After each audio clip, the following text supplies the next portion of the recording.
So welcome to this session of PKU Mathematical Philosophy events, which, as you know, are organized in memory of Bertrand Russell's visit to China 100 years ago, especially his visit to PKU. Today, we are greatly honored and pleased to have Professor Dr. Catarina Dutilh here to give a talk on the dialogical roots of deduction. First, a short introduction to our speaker. So Professor Novaes is now Professor of Philosophy and University Research Chair at Free University of Amsterdam. Before that, he was a Professor of Philosophy at the University of Groningen. She's also Professor Real Fellow at the Archie Center in St. Andrews, and an external member of the München Center for Mathematical Philosophy, and one of the editors-in-chief of Synthesis. Her main fields of research are history and philosophy of logic, philosophy of mathematics, and the social epistemology. She also works in the area of medieval philosophy, philosophy of psychology and cognitive science, general philosophy of science, philosophy of mind, issues pertaining to gender and race, and empirical approaches to philosophy in general. So let's welcome Professor Novaes. Thank you. Thank you very much.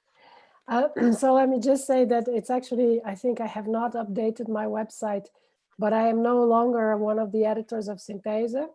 I stepped down in July, so it's my fault. I think I should have updated the site, but I was an editor for Synthese for 3.5 years, indeed. Okay. And now for the first time in 8 years, I don't have any editorial positions. So that's very, very liberating because it's a lot of work, of course. Anyway, so I use my time for other things now. And well, so thank you very much for this invitation. I'm very honored. I, of course, wish it could have been in person. I've never been to China. I've been invited a couple of times, but for family reasons, I couldn't make it work.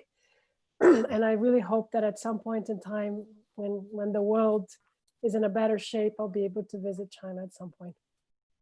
So what I'm going to do today, I'm going to tell you about this book that I wrote, which is about to come out anytime now. In December, it's listed on the website of the publisher as coming out in December already. And the book is called The Dialogical Roots of Deduction. I spent about 10 years working on this book, all things considered, right? Not so much writing the book itself, but doing the research that led to the book. So that was, of course, a long process. And I've worked very hard on this book. So I hope, I'm quite proud of it, if I may say. And so that's why I'm very pleased to be here to talk about this book with you. And we look forward to the questions and comments you will have later. So the book, right, the title of the book is The Dialogical Roots of Deduction. The title already really summarizes the main hypothesis of the book, namely what you could describe as the dialogical hypothesis. It's the claim that deduction has dialogical roots, and that these dialogical roots are still present in theories of deduction as well as in practices of deduction, right? So even though deduction is not purely dialogical anymore as it was once upon a time, it still retains many dialogical features. And the whole point of the book is to try to investigate these dialogical features, and by doing this, to make sense of a number of issues pertaining to deductive reasoning and argumentation that still remain. And the general background really is the idea that deduction is a human activity, right? So it's something that people do, and people do especially in social settings. And so it's really embedded, it's a practice embedded in practices of special kinds of dialogue. So it's very, you might describe it, it's very much of a pragmatist approach, right, in terms of human practices. Okay, so let me just quickly tell you how I even came up with this idea at all of looking at deduction from a dialogical perspective. First, it connects with my earlier work on medieval logic, which was briefly mentioned just now. In particular, there was this particular kind of disputation called obligaciones. And so, of course, it's dialogical because it's a disputation. And I had worked on this when I was doing my PhD. I've also written some other papers on it later. And then also the work of two colleagues, Benoit Casternerac and Mathieu Marion in Canada. They were working on ancient Greek dialectic from this dialogical perspective as well. And so this inspired me to go back to, to think about the deduction from this dialogical perspective. In parallel to that, I remember once I had this conversation with a friend in Brazil. It was a conference in Brazil. So for those of you who don't know, I'm Brazilian originally. I was born and raised in Brazil, and I moved to the Netherlands some 20 years ago. Anyway, so this conversation with this friend, I was asking him, so why do mathematicians produce proofs at all? I said, well, there are only three reasons to produce a proof. One is if you just want to, finish your dissertation. Another one is if you, you want to publish it in an article, right? So that other people will see it. And very occasionally, she says, very occasionally you produce a proof because you're not sure yourself. But for the most part, you don't really use proofs to produce conclusions for yourself. You produce proofs to come up with conclusions that you will be presenting to other people. So that was the idea, that proofs are mostly formulated for public consumption. Here I have a picture of the mathematician Timothy Gowers explaining a proof to an audience. So I thought, would be a good illustration of the general idea. And the methodology that I use in the book is a methodology that I had already used in my previous book called Formal Languages and Logic, which came out in 2012. And in this book, both in my earlier book and in my new book, what I do is I bring together these different methods, these different perspectives. So conceptual analysis, which is kind of a more traditional philosophical method, is present, but also quite a lot of historical investigations. Of course, I started my career as a historian of logic, so it's a very natural thing for me to do still. Also, something that came a bit later in my career was my interest in empirical studies of reasoning, which are undertaken by psychologists and cognitive scientists. So that's the empirical informed side of things. And also formal methods, right? Because I was trained as a logician originally, also at the LLC. So trying to bring together all these different ways of looking at these questions, because I feel that you really need this integrative perspective to make sense of these phenomena. Each of these approaches on its own doesn't give you all the answers you want. Another thing that some people may have already noticed is that there is a reference, of course, to a book by Quine called The Roots of Reference. So when I started thinking about the roots of deduction, was very much inspired by this idea of going back to the roots as introduced by Quine in this book, which is a book that I read when I was an undergraduate way back when I was still in Brazil. But so there's a bit of, there are differences. So on the one hand, I'm inspired by Quine, but there are also differences between his approach and mine, because Quine was mostly interested in what he called the psychogenesis of reference, whereas my sense of roots is broader, right? So I'm interested in historical roots. I'm also interested in philosophical roots, and also in the cognitive roots, which is what comes closer to Quine's own approach, right? But my sense of roots is broader than his. Okay, so now the book has three parts following this idea of this integrative methodology. The first part has 4 chapters, and it's really the more philosophical part. It's called the Philosophy of Deduction. The second part is the historical part, which has 3 chapters, and it's called the History of Deduction. And the third part has 4 chapters, 3 of which are really on the cognitive science and psychology of deduction. And the last chapter is on mathematical practices. Okay, so this is the structure of the book. And now I'm going to run through all the different chapters and tell you a little bit about what each chapter has to offer. But let's just check. Does anyone have questions now? And is this no questions, right? So should I just move on? Okay, yes. Yes, okay, I'll move on. All right, so the first chapter is really just laying out the whole investigation, right? So in this chapter, which is called The Trouble with Deduction, first I described what I take to be the three main features of deductive reasoning, of deductive argument, and these are necessary truth preservation, what I call belief bracketing, right, which is the idea that you should be able to reason with premises even if you yourself don't believe in those premises. And the third feature is perspicuity, in the sense that a deductive argument has to be, proceed in a stepwise way, right? Such that each step is sufficiently clear, okay? And these three features will be discussed throughout the book. And then also what I do in this first chapter is that I introduce open questions pertaining to deduction, right? So mysteries that still remain with respect to puzzling features of deduction, let's say, which justify, writing a whole book on the topic, right? Because somebody might think, well, is there still anything interesting to be said about deduction, since philosophers have been talking about deduction for millennia? And I say, yes, there is, because we still have these open questions, such as where deduction occurs. Does it occur everywhere, or is it restricted to circles of specialists? The nature of deductive necessity, which has been very much discussed in the literature on logical consequence in the last 20 years. Also the question of what deduction is good for, what is the point of deduction, what does it do for us? So these are all open questions that I claim will be can be better addressed if we adopt this dialogical perspective that I will develop in the book. So that's chapter 1. In chapter 2, I kind of like give a roadmap of how I'm going to do this, right? How I'm going to proceed in my investigation. So I talk about this idea of back to the roots of deduction. I motivate the claim that we need to go back to the roots if we are to make sense of these questions that I was just mentioning. But then, of course, I understand roots in different senses. I understand roots cognitively, like Quine did, but also historically and also philosophically. So, and then that leads me, so I'm also interested in, here in this chapter, I develop a bit also the question of the possible evolutionary roots for deduction. I go back to that in a later chapter. And here I briefly already described the 4 different notions, the 4 different versions of the dialogical thesis, right? So the 4 different ways in which you can say that deduction is dialogical, as I will do in the book. So the first one is in a philosophical sense.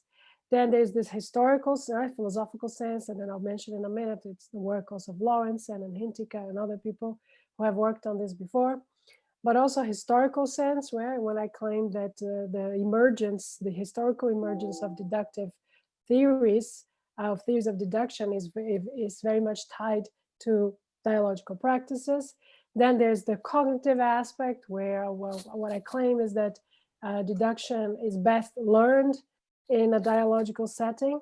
And finally, with respect to mathematical practices, where I argue that we need to think about the practices of proof in mathematics from this dialogical perspective as well, to make sense of a lot of aspects of mathematical practices that might otherwise seem puzzling. So now moving to the chapter. So far I'm just kind of preparing the terrain, right, for the investigation. And then in chapter 3, the action really starts. And first, what I start doing there, first I discuss the earlier dialogical accounts of logic in the literature. There are 2 main ones, right? So Lawrencean dialogical logic and Hintika's game theoretical semantics. So I talk quite a bit about these 2 proposals. And I also, I've said there's a lot that served as inspiration for me from these approaches, but also there are aspects of their proposals that I think don't really get to the bottom of things. And I also talk about Lakatos. So the book, The Proofs and Refutations, has been a very important inspiration for me too. And of these 3, I'm a bit closer to Lakatos than to the other 2. But there are still differences between what Lakatos is saying about proofs and refutations and the way I end up formulating my dialogical story. And so this leads me to the formulation of what I call the prover-skeptic games, which is really it's the backbone of the whole book, right? This idea of the prover-skeptic games. I'm going to tell you more about these games in a minute. And then in this chapter, I also reflect on the idea of cooperation and adversariality in these dialogues, in these games. And then I claim that these games are semi-adversarial, right? So they do have an adversarial component, but they also have a strong cooperative component. And that's one of the main differences between my proposal and earlier proposals, such as Lawrence and Hintikas, which are really almost exclusively focusing on the adversarial side of these games. Whereas I also emphasize the cooperative side of it. So let me tell a bit more about these prover-skeptic dialogues. So these dialogues or these games, they're meant as a rational reconstruction of deductive arguments. And so it's a philosophical model to make sense of deductive reasoning, deductive arguments. And right, so it's an idealization, right? It's not meant to be something, that necessarily gets concretely instantiated, even though I actually think it does in the practices of mathematicians, but we'll get there later. But at this point, we can just take these participants as idealized agents, prover and skeptic. And the way the game goes is that a prover asks, first of all, prover states the proposition to be proved, and then asks skeptic to grant certain premises.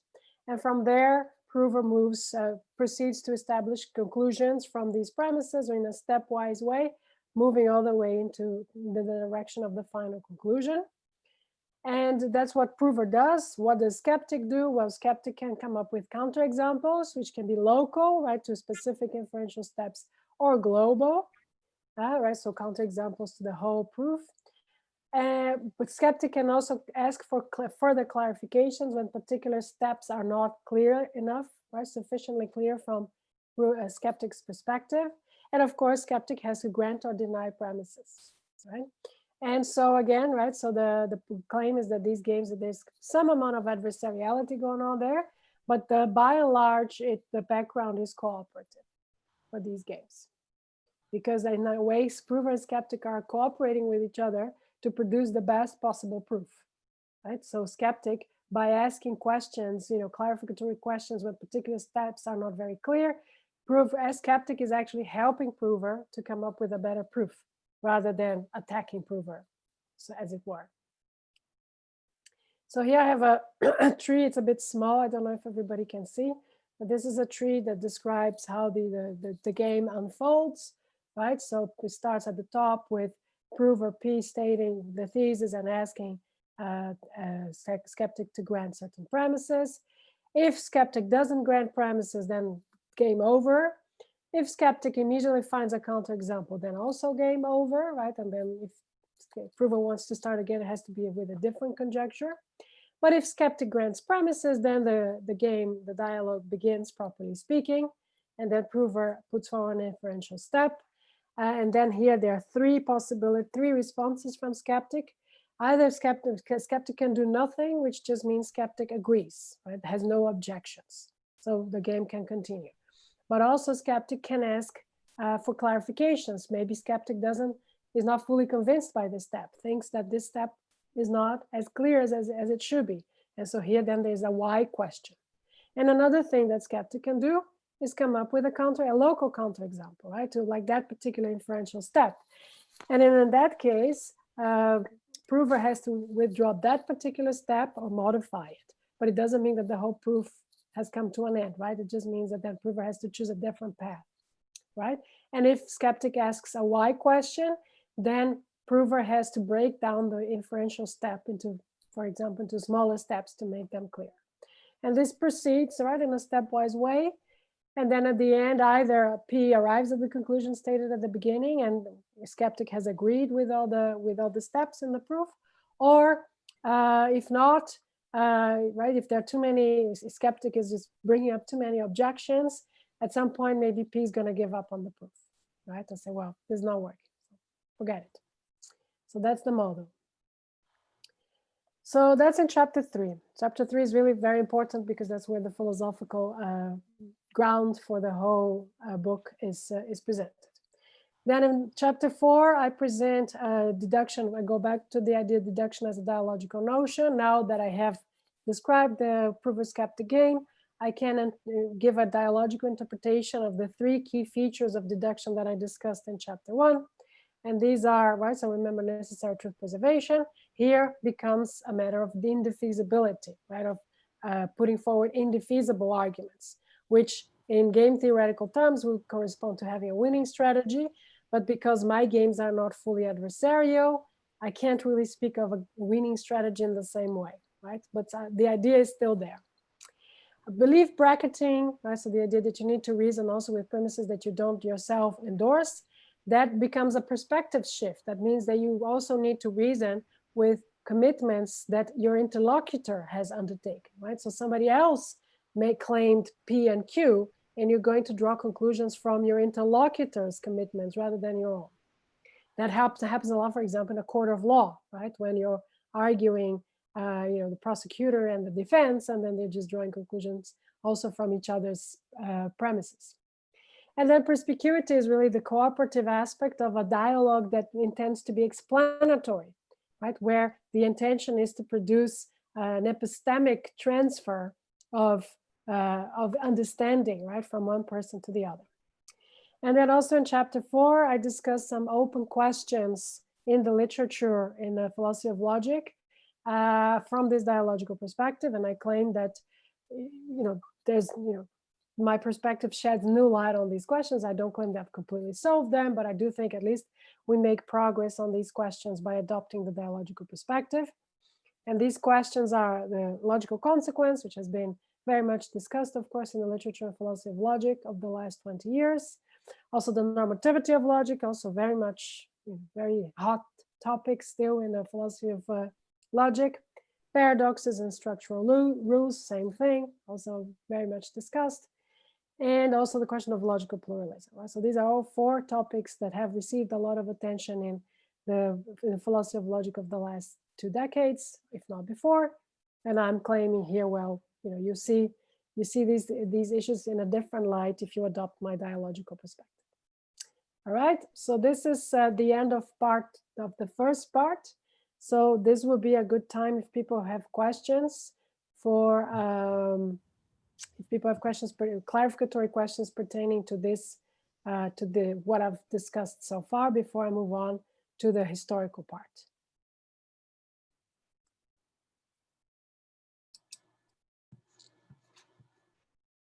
No questions?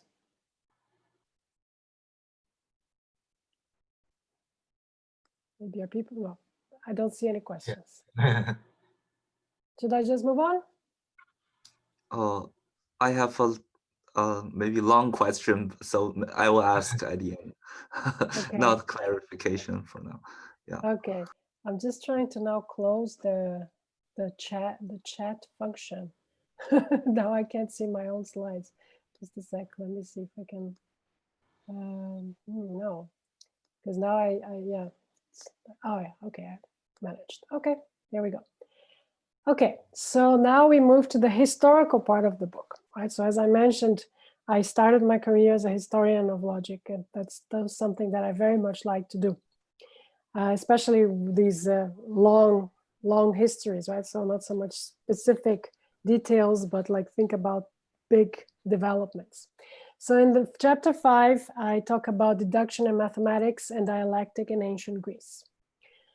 First, I start by introducing the method of conceptual genealogy, which is a method that I've been using in my work already even before when I was working on formal languages and the notion of the formal.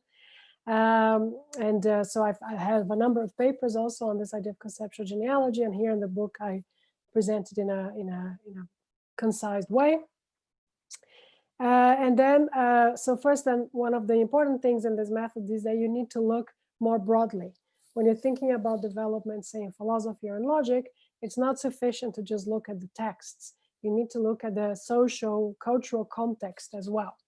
And so here, the relevant social cultural context is the background of Athenian democracy, right? And then the claim that Athenian democracy, where debates were, and persuasion was so important, this really provides the background for the emergence of certain dialogical practices, which then in turn led to the development of deductive argumentation and deductive reasoning. And this is not a claim that I'm not the first one to make this claim. I will talk in a minute about this particular historian who has worked out this claim in detail. But so I elaborate on this idea in the book. Then I talk about deduction in mathematics, mostly drawing on the work of Reviel-Netz, who is the historian that I'll talk about in a minute. And then after that, I turn to dialectic, right? So to philosophy, and I look at, say, Plato's dialogues and, how practices of dialectic and the notion of elenchus, of a refutation, then provide the ground for theories of deduction to emerge. So that's the proto theories of deduction there. And then let me just tell you a little bit about the work of Reviel-Netz. He wrote this book called The Shaping of Deduction, which was published in 1909. So it's been around for more than 20 years, but it's still the most comprehensive historical study of the emergence of deductive reasoning in ancient Greece. And there's this passage from the book that really very much summarizes what I was trying to do in my book, which goes the following. Greek mathematics reflects the importance of persuasion. It reflects the role of orality in the use of formulae in the structure of proofs, but this orality is regimented into a written form where vocabulary is limited, presentations follow a relatively rigid pattern. It is at once oral and written. So this is the key idea. It is at once oral and written, right? Because it started out as a primarily oral practice, but already very early on, already in the Greek context, it became codified by means of writing. And so already at that point, it already lost some of its dialogical nature, incorporating non-dialogical elements, but also retaining some of its original dialogical oral elements. That's why then it becomes deduction becomes this hybrid entity, which is a mix of dialogical and non-dialogical elements. So that's the whole idea of the book. And I'm very much inspired by Reviel-Netz's work. Then we move, yes, so that's chapter 5. In chapter 6, I talk about Aristotle mostly, but also about two other ancient traditions in logic, and that's in India and in China, right? So as to draw some comparisons with how reasoning and logic and argumentation had developed in Greece, and then also in these other traditions, which are the three main classical ancient traditions in philosophy, or intellectual traditions more generally. So I talk about Aristotle quite a bit, syllogistic, and I claim that it originates from concerns pertaining to dialectic, but also drawing significantly from mathematics. So there's this debate in the historiography of Aristotle's syllogistic on whether it's a theory that belongs to dialectic or it's a theory that belongs to mathematics. Right? So for example, Robin Smith, who's one of the main scholars in this field, he claims that it's really a theory of mathematics and it's not a theory of dialectic. Other people emphasize the dialectical component. And I say in this chapter that this is a false dichotomy.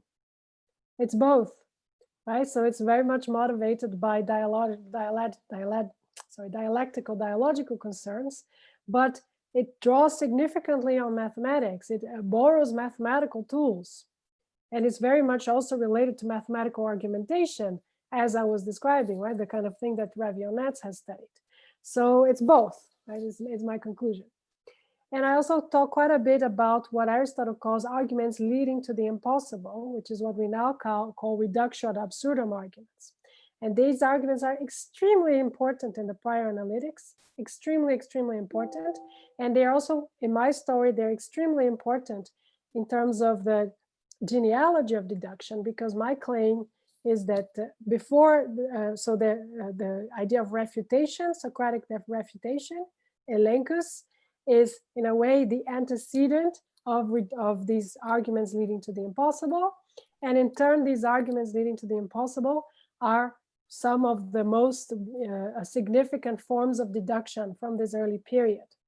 And then you see in the next chapter, when I talk about it, the very etymology of the term deduction, right? The origin of the term deduction is related to these arguments leading to the impossible. And then I talk about briefly, sadly, I don't have the expertise to talk to talk at length about logic in India and in China, but I felt that it was very important to include that also in the book. One reason for that was, perhaps some of you know the work of Geoffrey Lloyd, a historian, a philosophy historian, more generally, intellectual historian, who has written extensively also on Chinese thought, Chinese science, Chinese logic, in particular in comparison with the Greek tradition. So I thought it was important to address these comparisons as well. I don't entirely agree. So Geoffrey Lloyd claims that in Greece there were a lot of dialogues and debates going on, but not in China. And I disagree with that, because I also know from the work of colleagues who work on the history of Chinese thought that debates were also very important in classical Chinese thought. So I talk a little bit about that. And then just because of course I'm presenting to a Chinese audience, I thought let me spend a little bit more time talking about the Chinese tradition as I discuss it in the book. And I mostly rely on the work of Chris Fraser. So it's not, obviously, I'm not in a position, I don't read classical Chinese. So I'm very limited in what I can do. But so I mostly relied on the work of Chris Fraser as my guide to connect this tradition to what I was saying in the book as a whole. And what I say is that also, contrary to some extent to what Geoffrey Lloyd claims, also in China, debates were very important, right? So Chinese intellectuals were also engaging regularly in public debates and disputations. And then the name given to this practice was Bian and Bianshu. I hope I'm not completely mispronouncing this word. And this literally means drawing distinctions, right? According to Chris Fraser, at least. And that's not a coincidence, because for these thinkers, and here I have Mosey, right? I mean, at least some depiction of Mosey that you can find on the internet, right? Because the Moists were some of the first thinkers to have developed detailed theories of argumentation and logic and reasoning. And so for them, a debate or an argument is primarily aimed at drawing distinctions. That's the connection with the idea of Bian. And the question in a disputation is whether a given name is suitably applied to a given object or event or not. Right? So that's the discussion. And what you see in this tradition are, in particular, very sophisticated reflections on analogical reasoning. So also in the Greek tradition, there's also a lot of analogical reasoning going on. So if you read Plato's dialogues, there are analogies everywhere. So this is not specific to Chinese thought, but in this Chinese tradition, there are very insightful, very sophisticated analysis and theories of analogical reasoning. Right? So it's a very brief discussion in the book, but it's there. And what I draw from this, and they didn't really, I mean, they were mostly interested in the analogical reasoning, not so much in what we now would call deductive reasoning. Right? So it's not present in these early developments, but I don't think that that's a sign that this tradition was less interesting or less sophisticated. The claim that I make in the book is that this tradition was perfectly adapted to the needs of its practitioners, right? Because this was, of course, right before the time of the Grand Unification. And so there were all these different kingdoms fighting with each other. And then these intellectuals were people who were going around and being serving as counselors to the different local kings. And so in this context, this kind of argumentation is very suitable for the needs that they had. So that's a general thought in the book, right? That often the particular practices and theories of argumentation are suited for the needs of the practitioners. And it doesn't make sense to say, look, this is better than that one. This tradition is better than that tradition, because the background is a different one, right? And so the needs that had to be addressed are different needs. Okay, so that's the role of this. And then also I see similar things for the Indian tradition, which is actually quite different. And so these three traditions are very different. It's very interesting to compare them. So then in chapter 7, I go back to what was my original expertise, right? Latin medieval logic. I spent quite a long time talking about the dialogical practices in the scholastic tradition. And here that's where I talk about the etymology of the term deduction, which comes from the notion of leading an argument, leading to the impossible, an argument that leads to the impossible. This was the translation by Boethius of what Aristotle called an argument leading to the impossible. And it is only much later that the term deduction then started to be used for arguments of different kinds as well. Originally, it was reserved for these specific arguments. And then I talk about medieval Aristotelian logical traditions. I talk quite a bit about the Latin tradition because that's I have expertise there. But also I talk about the Arabic tradition, which is a sister tradition from the, right, where they both started out with the same Greek background. And Aristotle is important in both, but then they developed in different ways. And then in this chapter, I also talk about how we forgot the dialogical origins of logic and deduction, right? Because if you ask people now who are not aware of this history, if you tell them, like, deduction has logic has dialogical origins, they'll say, no, what are you talking about? This has by and large been forgotten. And I explain why in this chapter, right? I talk about the early modern period when there was a tendency towards mentalistic conceptions of logic. And then later, of course, in the 19th century, we had the mathematical turn in logic. And then, of course, again, the dialogical aspect kind of got lost along the way. Okay, so that's what I do in this chapter. And now I move to the final part. So just check whether anyone has questions at this point on the historical material. Yes. So I have seen some people Okay. think that the Aristotelian term syllogism or syllogistic should be translated as deduction. So yes, that's a good question. It's an important question because the way people translate syllogismos from the Greek, there are different proposals, right? So, for example, Stryker, who has produced the most recent translation of the first book, she translates it as syllogism. But Smith, who had translated it before, he translates it as deduction. And I think none of these terms is ideal because when we think of syllogisms, we already think of these particular arguments, right, with two premises and one conclusion with these four kinds of propositions. That's too narrow. But if you use deduction, then that's too broad because, for example, Aristotle does not recognize arguments of the form A, therefore A, right? So when you from the premise you move to the conclusion, it's the same proposition. He did not recognize these arguments as valid, and we do, right? If you think of just in terms of necessary truth preservation, we want to count these arguments. I mean, they're redundant, they're not very useful, but they're valid. Whereas argument of Aristotle, he doesn't want to count them as syllogisms.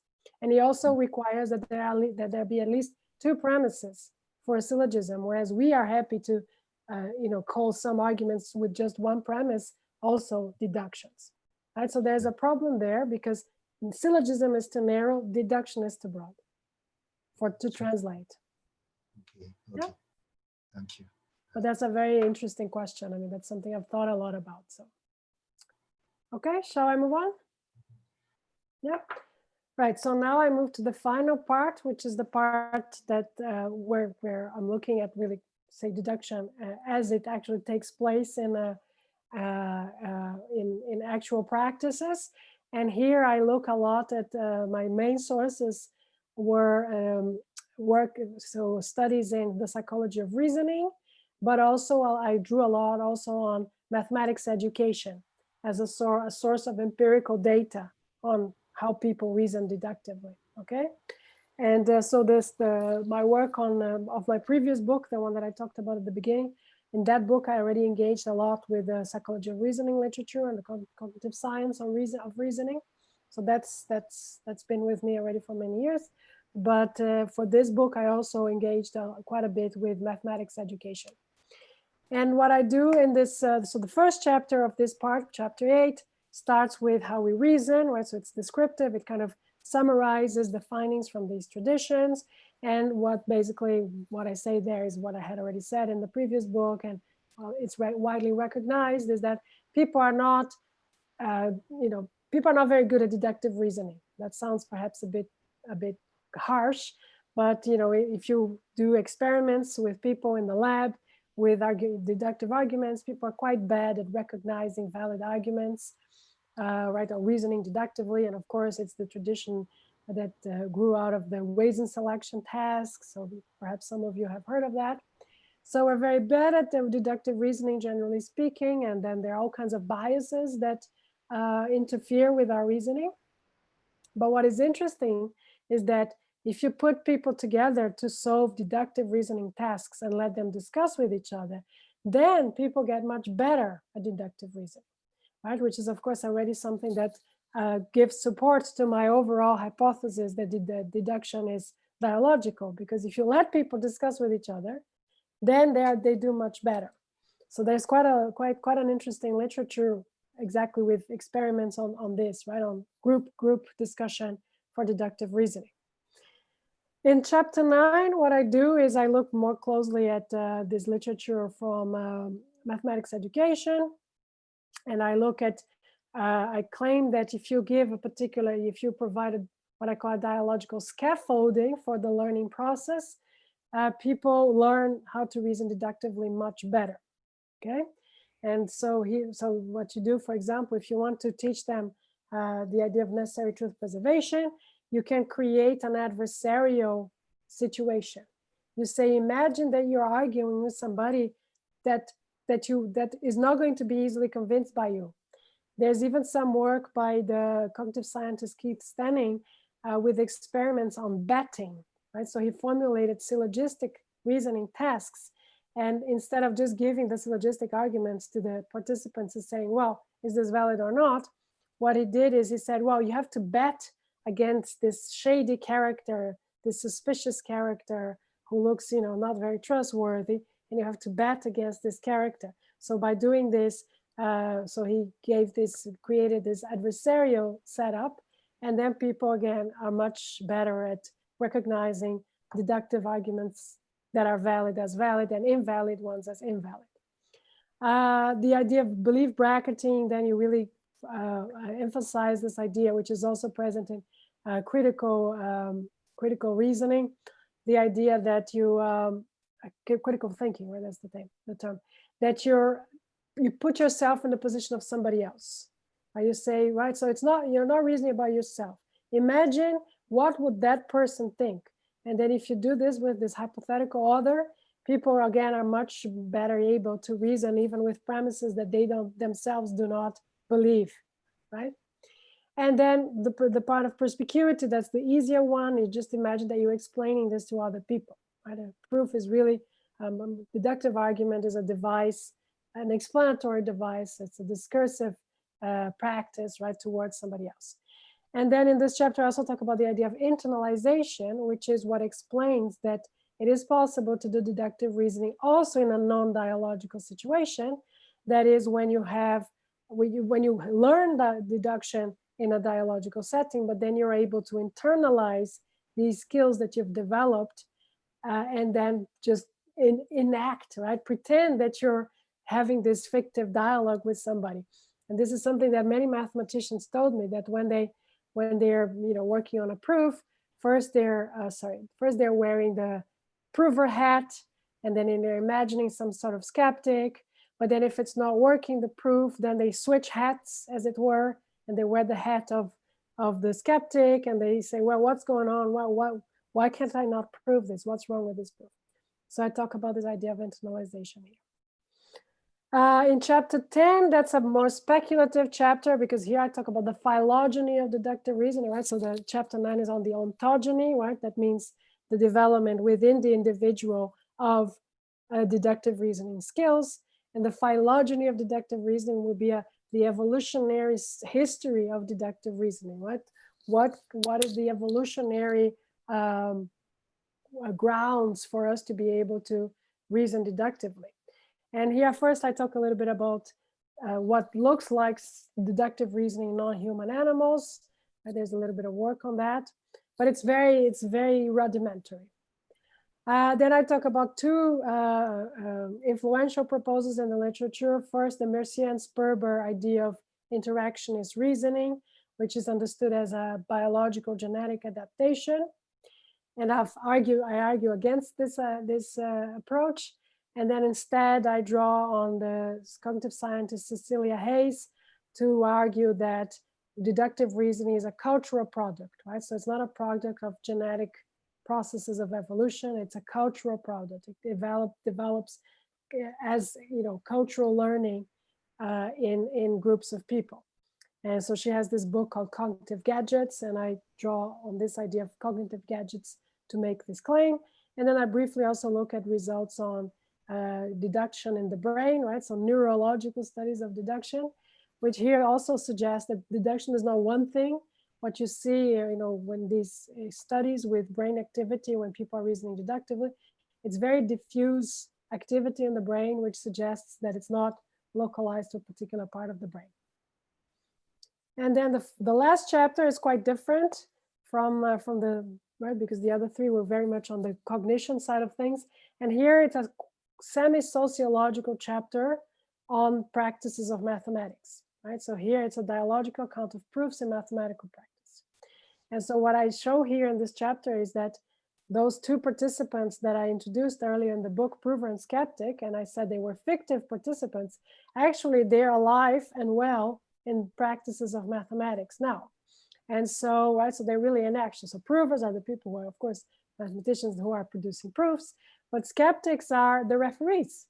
The referees play the role, the community at large, the mathematical community at large plays the role of skeptic, right? By looking at the proof critically, trying to look for counterexamples, looking at places where the proof is not clear enough. So I talk quite a bit about refereeing practices in mathematics, and I argue that it fits perfectly the role of skeptic as I described before. And then I have 4 case studies that I discussed there. So, right, so like the reception of a new proof in the community. One is the Gödel's incompleteness theorems, right? The proofs of Gödel's incompleteness theorems, which initially were very surprising for most people. But once they got to see the details of the proof, everybody became convinced that it was correct. Then there's the proof, Andrew Wallace's proof of Fermat's last theorem. I'm going to talk about it in a minute. Then there's also another more recent event in around, I think it was 2011. A mathematician in Princeton claimed that he had a proof of the inconsistency of piano arithmetic. It was quite the bombshell, of course. And but in a matter of days, people have found mistakes in the proof, and that was the end of it. And this was all unfolding on the internet, you know, in the mailing lists and in the blogs. So I could see that happening, like, you know, in real time. And then my final case study is the ongoing saga of the ABC conjecture. So there's this mathematician in Japan, Mochizuki, who claims to have a proof of it, but he developed this whole new mathematical field, and the proof is based on this new field. And very, very few people understand this new theory, and so they cannot say that the proof is correct or incorrect.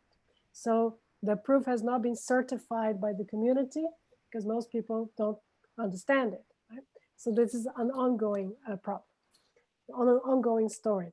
And then finally, I talk a little bit about different functions of proofs in mathematical practices. So throughout the book, of course, I emphasize the function of persuasion and the function of explanation.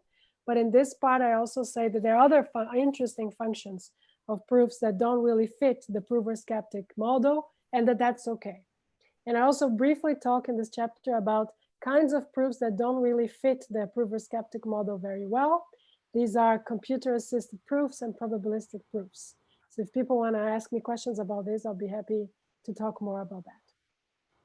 And now let me just quickly give you this example, right, of how the referee, the prover and the skeptic are, you know, instantiated by mathematicians in real life.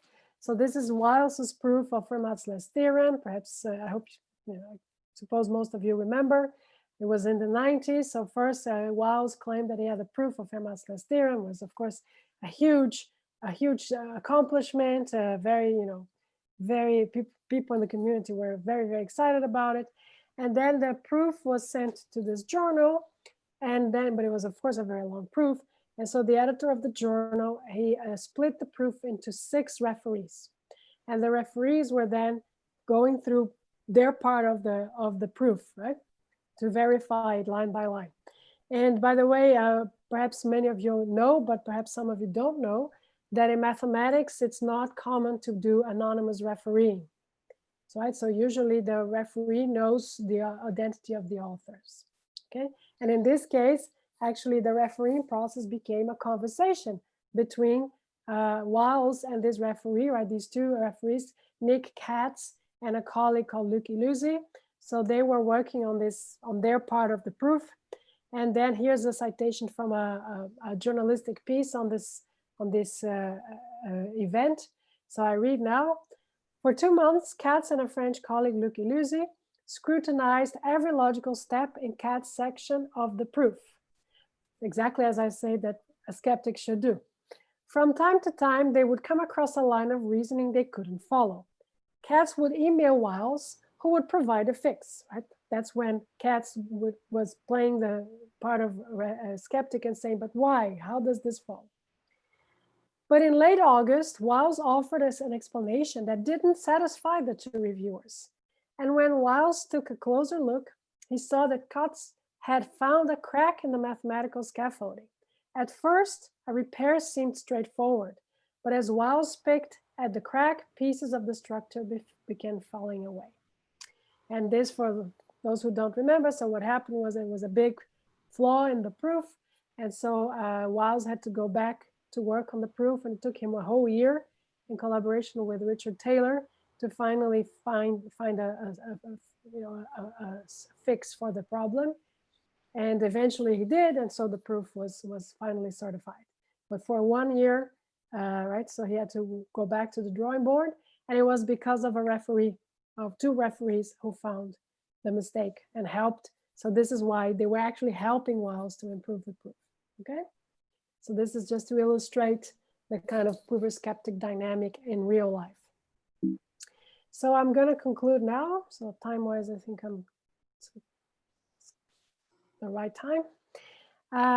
Okay, so what I've claimed here is that deduction is a, quoting Raviel Metz again, deduction is at once oral and written.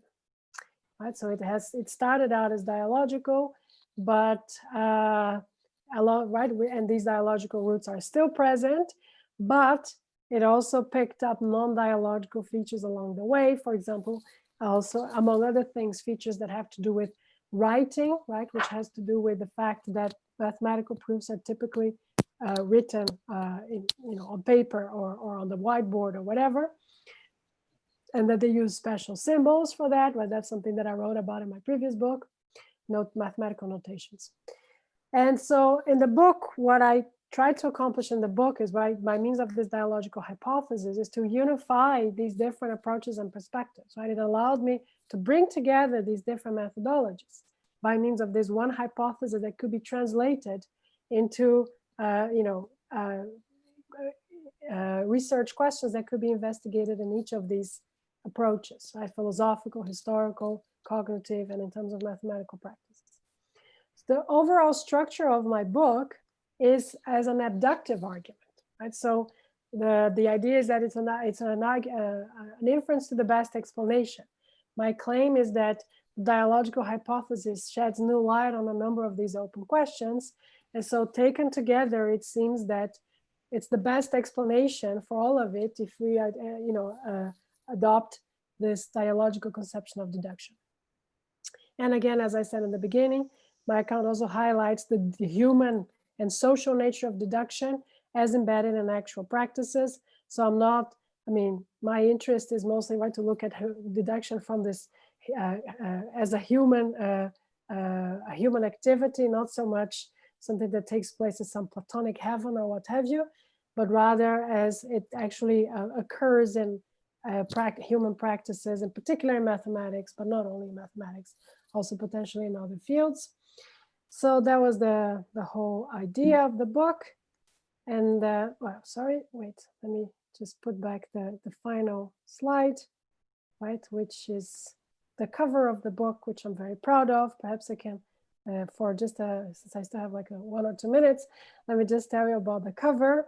So this painting is actually a little piece of a painting by Vincent van Gogh in Dutch, right? So very famous Dutch painter.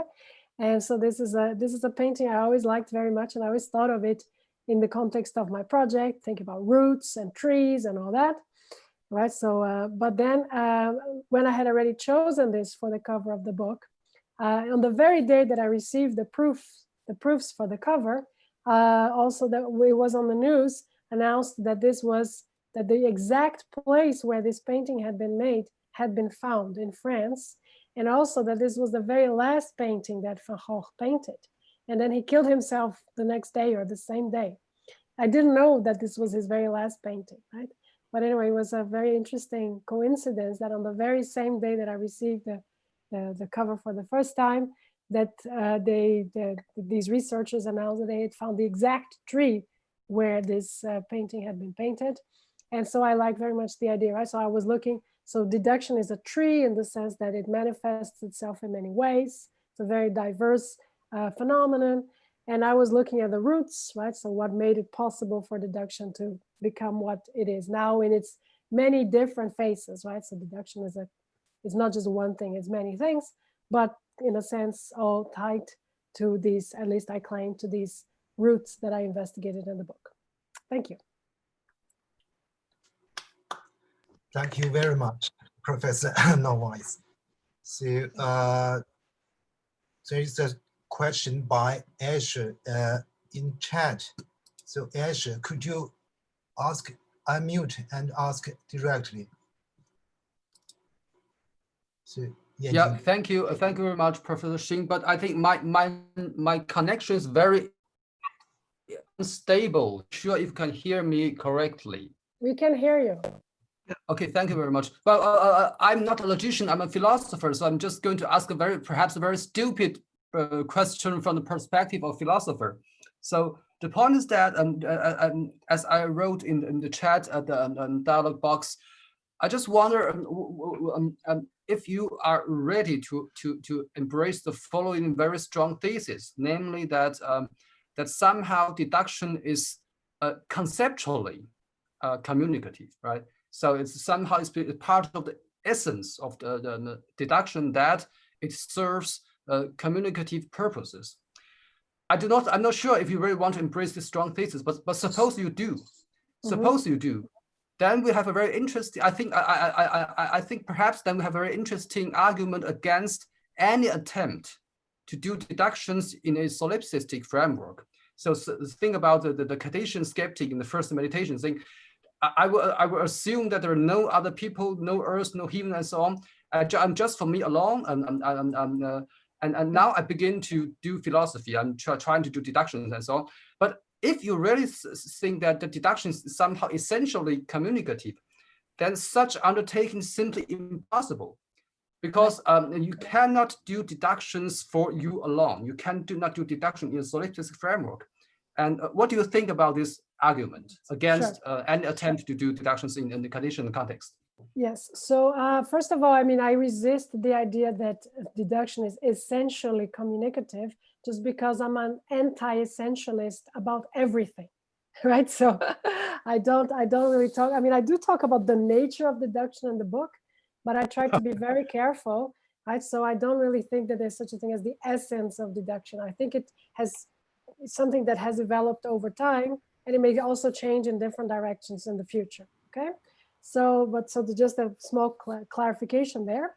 But as for your general question, so in fact, it's very interesting. I talk quite a bit about Descartes in the book, because he really is the one. Should I stop sharing the screen? Perhaps I should, right? Yeah, let me stop sharing. So Descartes was very critical of scholastic logic.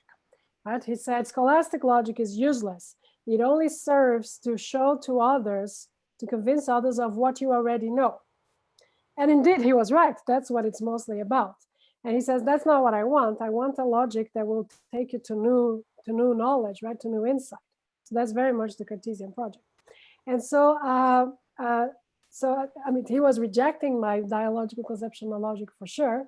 And it still doesn't mean that it's impossible for a person, an agent, to reason deductively on her own, precisely thanks to the notion of internalization that I mentioned, right? So my claim is that deduction is primarily social and dialogical, but in the limit case can also be used in a mono-agent situation, provided that the reasoner has already learned how to reason deductively in a social dialogical way, right?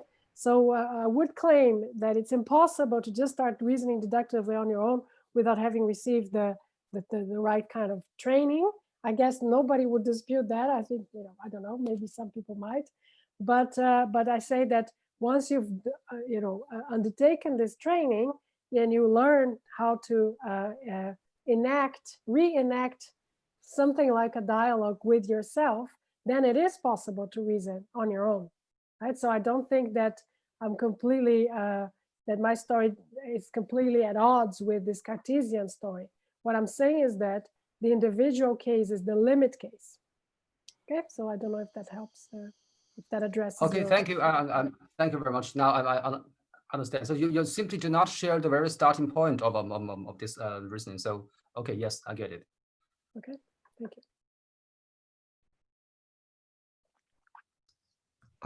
Can I also ask some questions? I have really a lot of questions, but let me start with the first one. Can I? Or I don't see the Q&A thing for now, so I'll take the time. I don't anyway. see other questions, so I guess. Yeah, okay. Okay, so yeah, my first question is, how much is this dialogical perspective is sort of tied to deduction rather than, say, abduction or other form of reasoning? Yeah. Because when you show us this your kind of dialogical schema, I saw like why questions and clarification questions, but they can arise in other form of reasoning, especially about abduction, like Absolutely. you ask why you do this and that. So I want to hear your yes, no, so if you take induction, deduction, and abduction, the short answer is that deduction and abduction are on the same side as being more dialogical, whereas induction is something that it has to do with just frequencies and regularities, right? And that's something that we're doing all the time, also intuitively. It doesn't take particular training to do this, right? This is what these people who work on predictive coding, so Andy Clark, I don't know if you're familiar with this, like in philosophy of mind and cognitive science, they say that that's what we're doing all the time, right? We're picking up these regularities. So that will belong to the inductive side of things. And then it's mostly, it doesn't have anything fundamentally dialogical to it. Although, of course, you can also, there will be cases, there are many cases in science where, because science is a public enterprise, right? If you have some data and then you draw some conclusion from that, you need to present it to your peers. But induction in this sense is not so inherently dialogical. But abduction, if you understand it as an explanation, right? It's something like you're explaining, then it also has very much of a dialogical flavor to it. What differentiates deduction from abduction in this respect is the property of necessary truth preservation, right? Which deduction has and abduction doesn't have, right? And abduction, I would say, is more cooperative, right? It's like has a more cooperative flavor than deduction. And that's one way to see why one is, where this, the property of necessary truth preservation is present in deduction and not so much in abduction. Oh, speaking about this truth preservation, actually, when you were talking about that, I was thinking other, say, type of logics which are more about other preservation, I guess you must know inquisitive logic, right? And other non-classical logic. So I'm also wondering how much is this perspective can be extended to other non-classical logics. Yes. I think I remember something like there is a dialogical kind of semantics for intuitionistic logic. Yeah.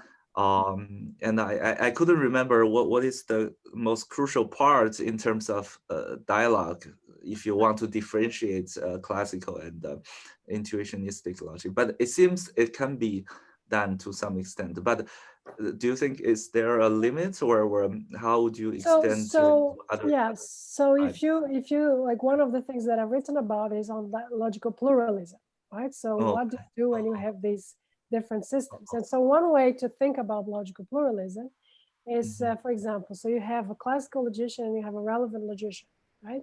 And then they want to engage, right? So you can have a dialogue that's classical, and then both, like everybody in that dialogue agrees that the inference rules of the classical logic are the ones that are going to be accepted, right?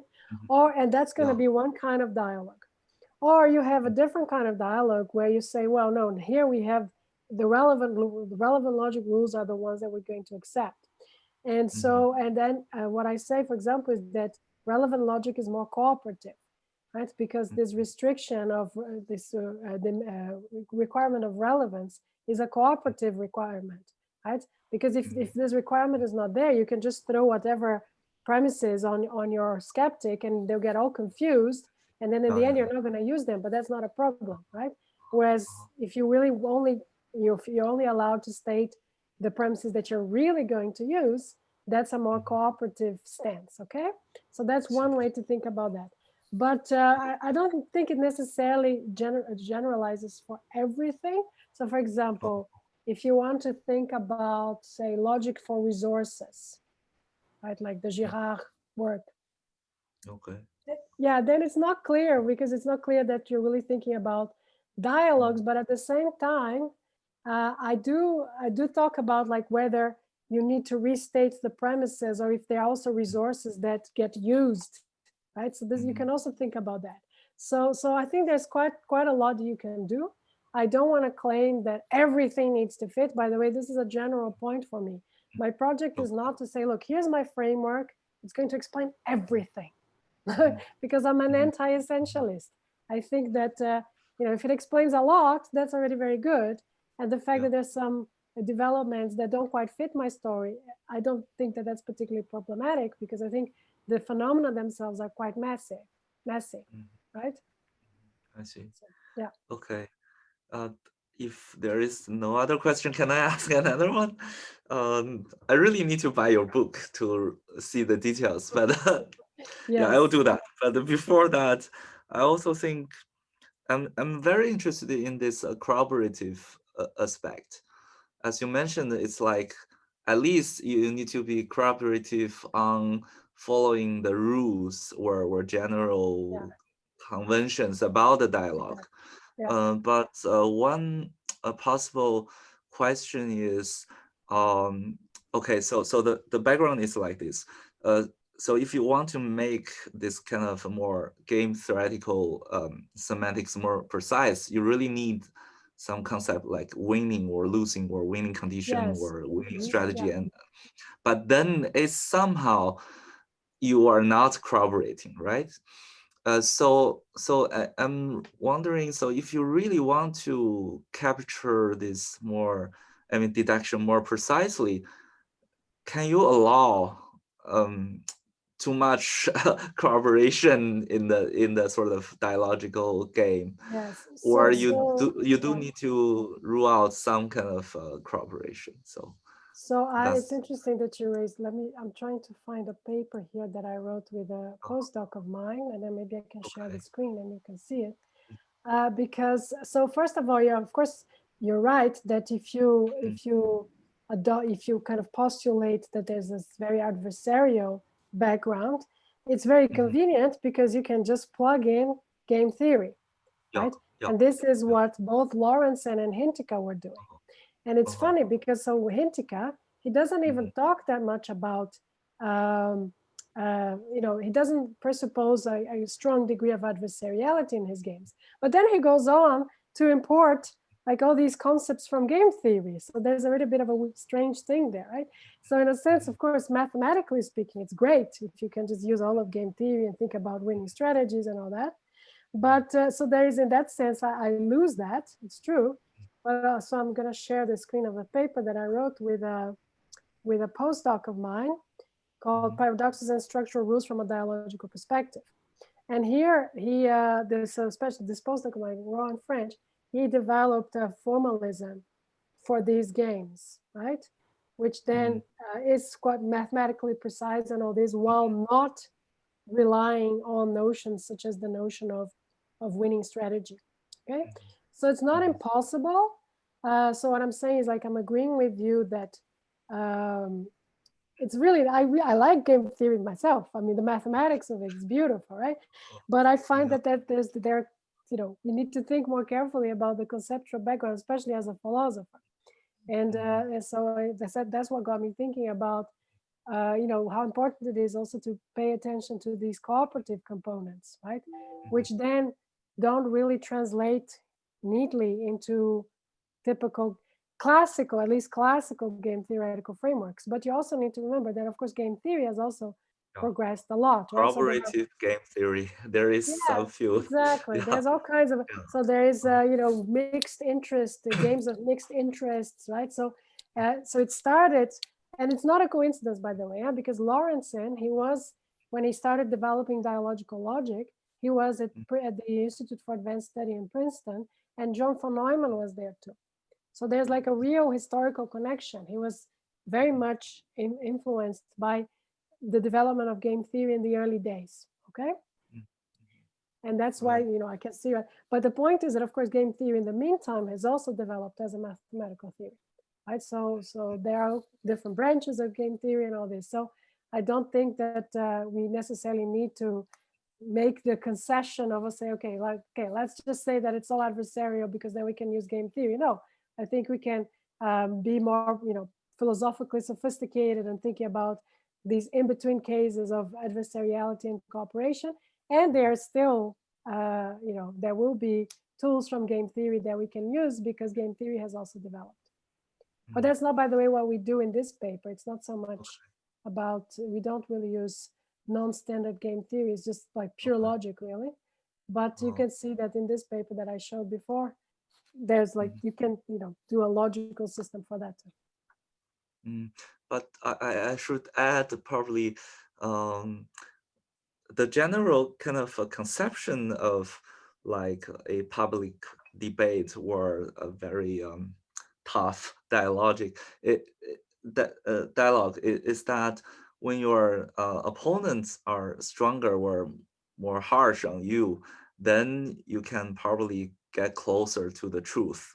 So that's the general kind of a tendency, right? So that's why we don't want that too much. I'm working exactly on this now. And I recently wrote a paper on adversariality and cooperation and argumentation. So not argumentation, deductive argumentation specifically. And there's quite a lot of discussion in argumentation theory about exactly that. Is it really the case that the tougher the opponent, the better the argument's going to be? Not necessarily, right? So that's, it's also, I mean, it's true that if people are too easy. So what I say in this paper that I wrote is that there's the right level of adversariality for the situation in question. So in mathematics, there is this right level of adversariality, which is the one, for example, that the referees for the Wiles paper were adopting, right? They were being critical, but also in a cooperative way, right? But they were not letting him get away with bad inferential steps, with bad arguments, right? But they were working with him to improve the proof, right? So in that sense, it's true. But if it's just adversarial and people are just being nasty to each other, there are also reasons to think that the argumentation will not be epistemically fruitful, right? Because then you kind of, for example, then if you're not being charitable, right? Or if you, by being overly aggressive, then some people who would have interesting things to say, they don't dare participating anymore. So there are also these interesting considerations that need to be taken into account. So there's the right level of adversariality. And what the right level is going to depend on the situation of the kind of interaction that is happening. Okay, thank you.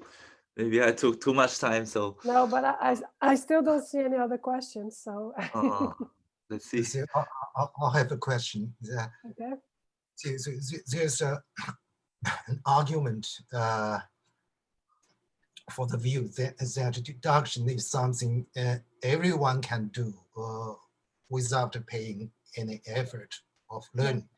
So, for example, imagine that a child, 3 years old maybe, so who says that this is not a cake. So if you ask why not, she said, so it is not sweet. So she's doing a deduction. So all cakes are sweet. This is not sweet. So this is not cake. So without learning anything or dialogue with anyone. So how do you respond to? Yes, so it depends on what you understand under deduction, right? If you take very, very simple cases, so what this literature, experimental literature, empirical literature has shown is that if you give people very simple instances of modus ponens, people are very good at that, right? I mean, they just draw the right conclusion. But then there's one paper which was very influential, which then what they did is just the argument was like this. If she has a paper to finish, she will study late in the library. She has a paper to finish. And then 95% of participants said, well, then she will study late in the library.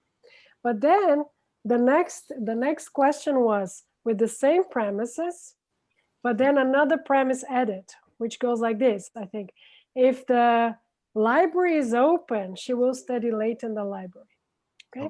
And when this premise was added, I think half of the participants who before said the conclusion followed, they withdrew the conclusion, right? Because they're like, oh, maybe the library is closed. I hadn't thought of that, right? So then I would argue then it's not a case of deductive reasoning, technically speaking, because if a deductive, as we of course know, right, it has the property of monotonicity, a deductive argument. So if it's true, if A and B imply C, then A, B, and D will also imply C. And yet many of these participants, they thought, no, right? Because maybe so the point is that in the very simple cases, people can do reasoning that looks like deductive reasoning. But when you make it a little bit more complicated, it starts, right? Then you see that they don't anymore, which then seems to suggest that what they were doing was not necessarily deductive reasoning, but something that looks like deductive reasoning in these simple cases. And a lot of people say, for example, it's like non-monotonic reasoning of different kinds, right? Default logic and all this, that these are better accounts of how people really reason in real life without having been trained. And then in some cases, these other modes of reasoning coincide with what deductive reasoning would also say for a particular case. But that doesn't mean necessarily that these people are doing deductive reasoning. So that will be my response, right? And you start seeing that it falls apart when it's slightly more complicated. And it doesn't even have to be very complicated, just with syllogisms, right? So I mean, with modus ponens, people are, if it's a simple version of modus ponens, people are quite good. But even syllogisms, that's already, performance is already in experiments is already quite poor. So what people pay, because one thing people do is that they pay attention to the content, right? So there are two arguments, two syllogistic arguments that have the same form, the same logical form, right? So let's say they're both valid, but they're both invalid. Let's say they're both invalid, but one has a plausible conclusion. Then most people then to say that it's a valid argument, even though it's not valid, but just because it has a plausible conclusion. And then they're given another argument that has the same logical form, but without the plausible conclusion, and then they do see that it's invalid, right? So the effects of content and the effects of right, so these are the elements that I rely on to claim that people don't, with untrained people are not very good at deductive reasoning, even though of course in the simple cases they seem to be doing something that looks like deductive reasoning. So I don't know if this satisfies you, but I mean, at least I think that, right, that I'm not trying to dismiss this point. I'm just saying that, well, in the simple cases, yes, but then I would still not call that deductive reasoning. Okay, thank you. Yeah, actually, Professor Xing is also an expert on kind of Chinese traditional logical thinking. So I think he must have a lot of things to say about your remark. Yes, I on the hope I Chinese. didn't. It was very superficial, and I hope I didn't say anything very stupid. And I would very much like to hear your views on my very brief, description of that tradition. Yeah. So I think so. I agree with what you said by about the ancient Chinese theory of reasoning, but whether or not you can call it logic. So we don't have a theory of deduction as it is created by Aristotle or some and others. So but it seems that the ancient Chinese did deduction. So you can recognize that so a lot of deductions in the classics. But yeah, like the principle of non-contradiction, right? Apparently you can see uses of the principle of non-contradiction. Yes, there's no contradiction. The proposition that all propositions are false is false, like Aristotle says, something like that. But the problem is the Chinese theory represented by Moore and the school of names, by the Moreism. Yes. So that theory is not a theory of deduction. It's a theory. We don't know. So we don't know the appropriate name. So it's a kind of move from some particular instance to another particular exactly instance. Yes, yeah. Would you agree with analogical reasoning as a good description, or also not? I don't know. So I wouldn't myself. I wouldn't choose that name. So, okay. So there's some comparisons of types of reasoning. So right. Some things, but so my opinion is that we still do not understand what the meaning is in Chinese. So yes, this is a problem. which makes it even more interesting, right? So I've always been, when I was working on Latin medieval logic, I often, so there were these theories, and then some people said, but what are they theories of? I mean, they're so strange, right? And then often my position then was to say, well, let's look at the broader context, right? So what did they need? What kinds of theories did they need? And to try to tie these theories that otherwise seem mysterious from our perspective to the practices that they were adopting then. Right? I mean, I'm not, maybe this has been done, right, for the Moist theories as well. But at least I had this similar, I've seen this reaction quite a few times. Right? There's even a paper by this guy who used to be a kind of very, very influential figure in the history of Latin medieval logic, Paul Vincent Spade, where he says, but what are they doing, right? So there are four theories. He says, nobody knows what they're doing. And quite a lot of my work during my PhD was to try to give, put forward hypotheses of what they might be doing there, because, right, it didn't fit any of the contemporary theories. It doesn't mean that it was something that was unexplainable. It just has to be explained in its own terms, rather than explained in terms of concepts that we now have, right? So that's, I guess, perhaps what would also be required, right? In the case of looking at the Mohist theories and the school of names, is to look at, in their terms, what is it that they were doing in their terms? Yeah. Yes. Yeah. That's a useful principle, generally speaking, right? And it served me well when I was working on medieval logic. Yes. So Can I also say something about the cover of your book? Sure. Yeah, because you mentioned I mean, this is the root of a tree, and the tree is usually the shape of proof or dialogue, the possible, say, traces. But in your experience of studying all this dialogue in the history, do you see some dialogue which can involve cycles? Mm. Like you know, in technical term, in some game semantics, for example, fixed point logics, you Right. allow cycles, Right. and you can have a kind of a special condition on how much you can visit the cycle, or you can repeat the same Yeah. move.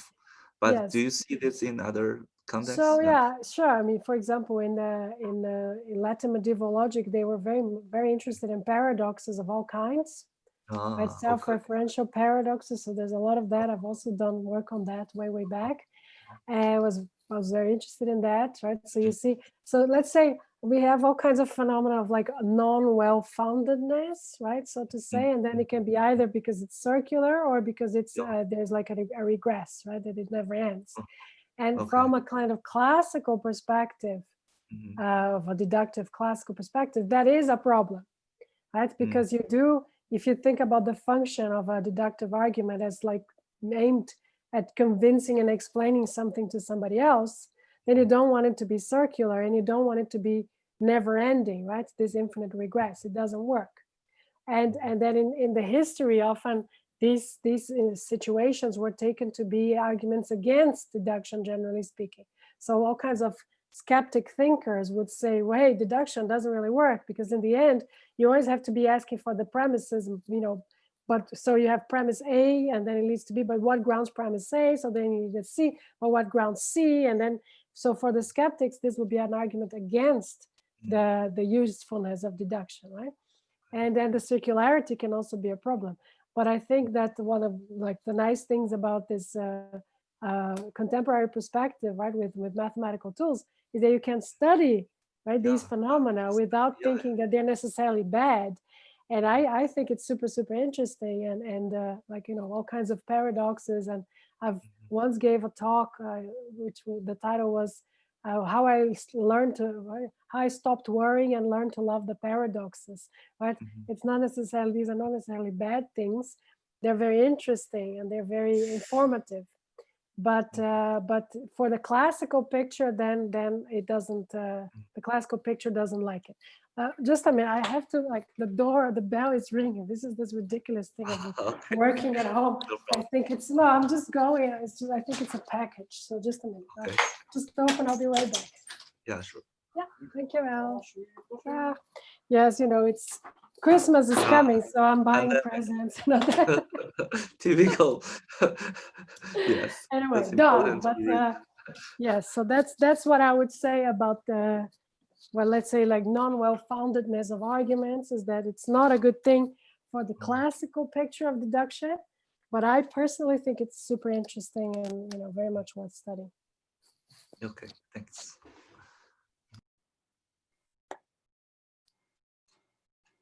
All right. Yeah.